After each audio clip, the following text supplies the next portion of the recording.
Assalamualaikum warahmatullahi wabarakatuh.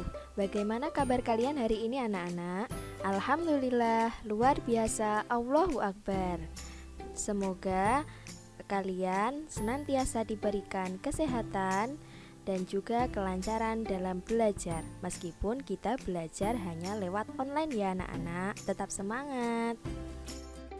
Nah, anak-anak, hari ini kita akan belajar tentang tema 3, tokoh dan penemuan, subtema 1, penemuan yang mengubah dunia, pembelajaran 1. Yuk kita simak bersama-sama. Oh iya, adapun tujuan pembelajarannya sebagai berikut ya anak-anak. Nah, sebelumnya Ibu ingin bertanya nih. Coba kalian perhatikan dulu gambar berikut ini. Kira-kira pada zaman dahulu, orang pada malam hari menggunakan penerangan apa ya untuk bisa melakukan kegiatannya pada malam hari? Apa hayo? Ya, benar sekali anak-anak. Orang pada zaman dahulu menggunakan alat-alat yang sangat sederhana, menggunakan alat-alat penerangan yang sangat sederhana agar mereka bisa melakukan kegiatannya pada malam hari. Alat-alat tersebut yang biasa dijumpai seperti contohnya yaitu seperti lilin, lampu togok, obor, atau alat yang lebih sedikit modern lagi yaitu lampu Petromax.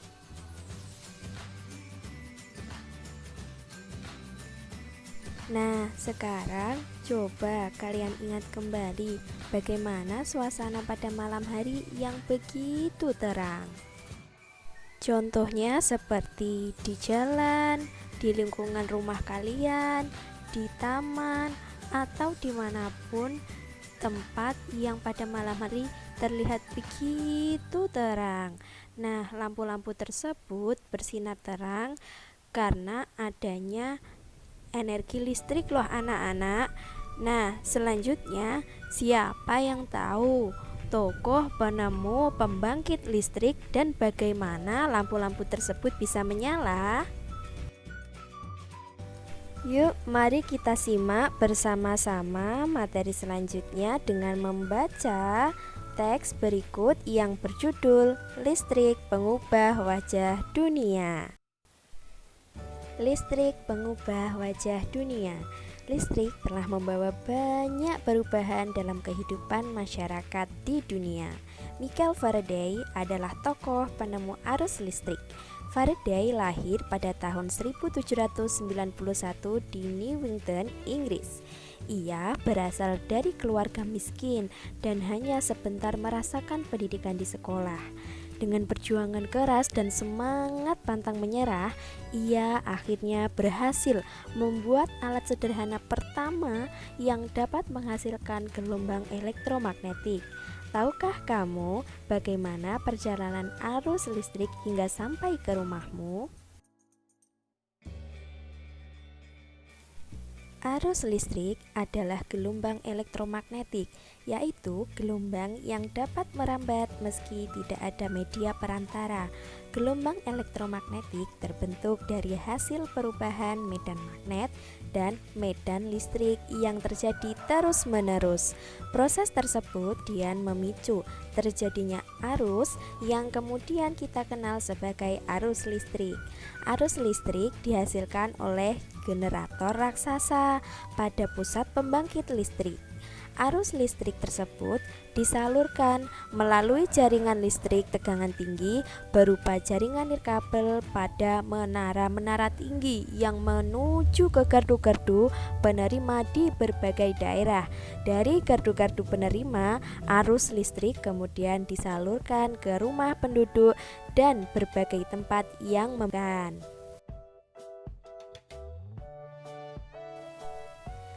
Arus listrik yang diterima di rumah kemudian disalurkan melalui rangkaian kabel listrik di dalam rumah.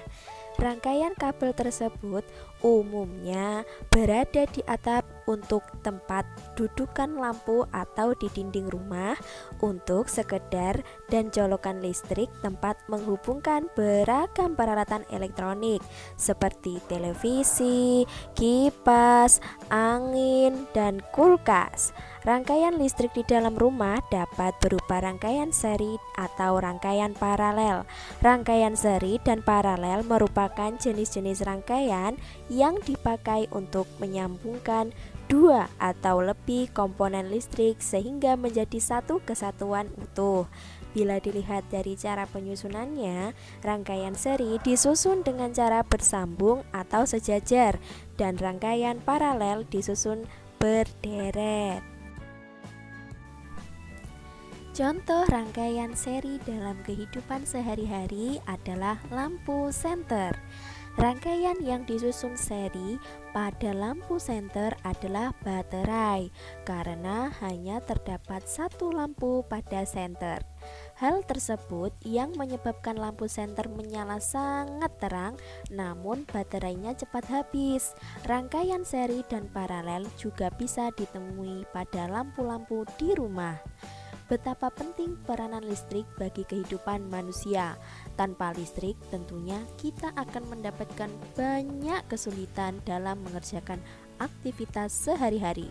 Namun demikian, kita juga harus tetap bijaksana menggunakan listrik dalam kehidupan sehari-hari.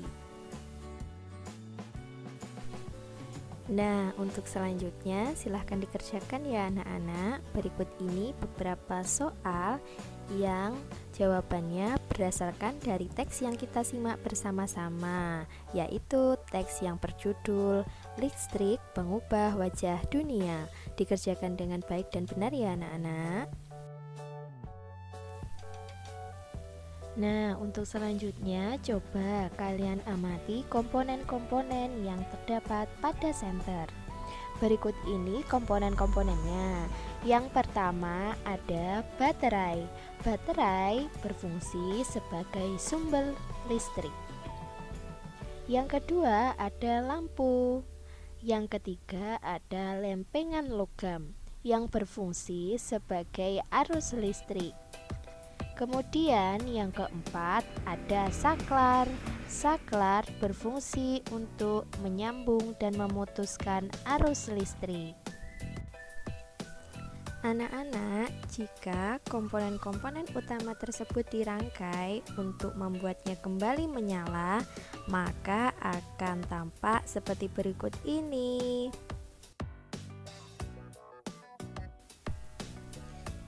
Selanjutnya, jika kepala senter dibongkar, kemudian dirangkaikan kembali hanya dengan menggunakan lampu, maka akan tampak seperti berikut. Nah, anak-anak, ini adalah gambar rangkaian listrik pada senter. Jika saklar dihidupkan, maka listrik mengalir dari sumber listrik, yaitu baterai yang disusun secara seri. Kemudian, arus listrik mengalir melalui lempengan logam. Nah, lempengan logam ini berfungsi sebagai penghantar listrik. Kemudian, lampu menyala. Jika saklar dimatikan, otomatis listrik pun terputus atau lampu padam.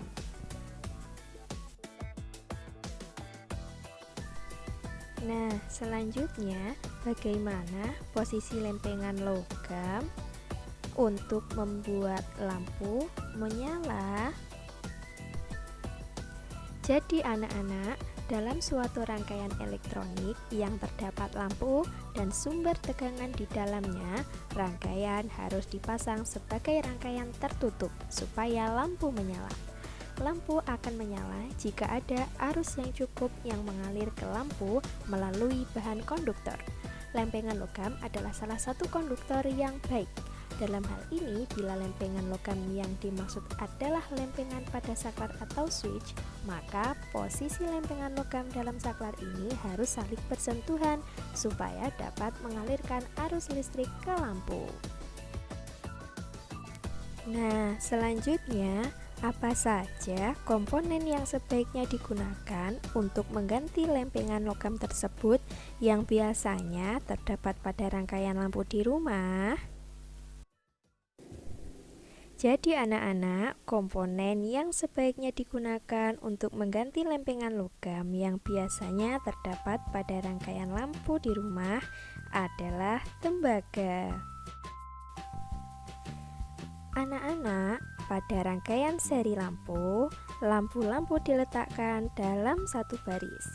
Arus listrik yang mengalir pada rangkaian seri hanya berada dalam satu aliran kabel yang menghubungkan semua lampu. Jadi, rangkaian seri ini disusun secara berurutan atau sejajar ya anak-anak. Nah, selanjutnya rangkaian seri juga memiliki kelebihan loh anak-anak. Di antaranya yang pertama yaitu tidak memiliki banyak kabel. Yang kedua yaitu hemat saklar.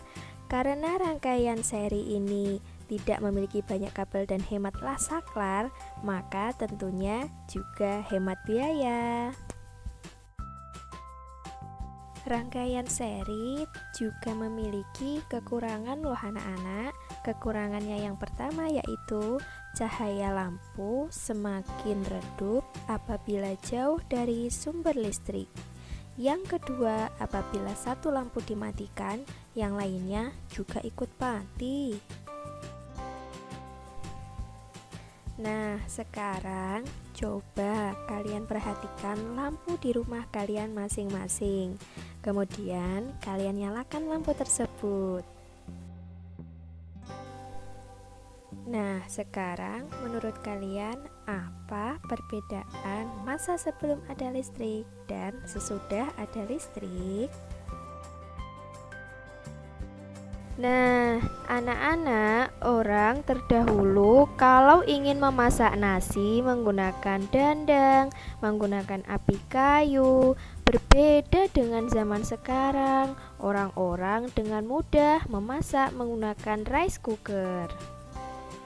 Nah, begitu juga dengan menyetrika.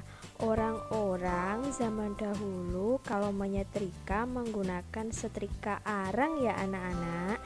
Setrika ini sangat panas dan berat, tetapi berbeda dengan zaman sekarang. Orang-orang zaman sekarang menyetrika pakaian dengan menggunakan setrika listrik. Kemudian, orang-orang pada zaman dahulu berkomunikasi harus dengan tatap muka. Berbeda dengan orang zaman sekarang, bisa menggunakan handphone dengan jarak jauh. Jadi, kita bisa berkomunikasi dengan orang antar desa, antar kota, antar provinsi, antar pulau, atau bahkan antar negara.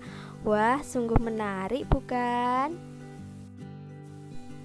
Selanjutnya, orang-orang zaman dahulu kalau ingin mengerjakan PR menggunakan lilin, petromak, lampu togok, atau menggunakan cahaya-cahaya seadanya. Berbeda ya anak-anak dengan zaman sekarang. Kalau sekarang kalian anak-anak ibu bisa mengerjakan PR dengan menggunakan lampu listrik.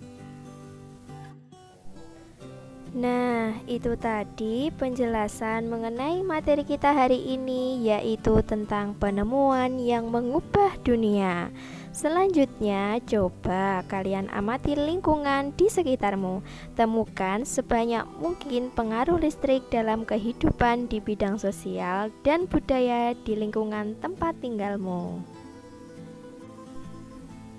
Nah, selanjutnya anak-anak ibu diminta untuk mengamati beragam benda elektronik di rumah yang menggunakan energi listrik beserta manfaat dari benda tersebut. Nah, kemudian anak-anak ibu diminta untuk mengamati lampu-lampu yang ada di rumahmu. Apakah lampu tersebut menggunakan rangkaian seri? Nah, tuliskan pengamatanmu pada tabel berikut ya anak-anak. Selamat mengerjakan tugas anak-anak. dikerjakan dengan baik dan benar ya. Kalian bisa minta bantuan kepada teman, kakak, dan orang-orang di sekitarmu. Tetap semangat anak-anak. Nah, demikian video pembelajaran hari ini ya anak-anak. Semoga bisa bermanfaat untuk kita semua. Sampai jumpa. Terima kasih. Wassalamualaikum warahmatullahi wabarakatuh.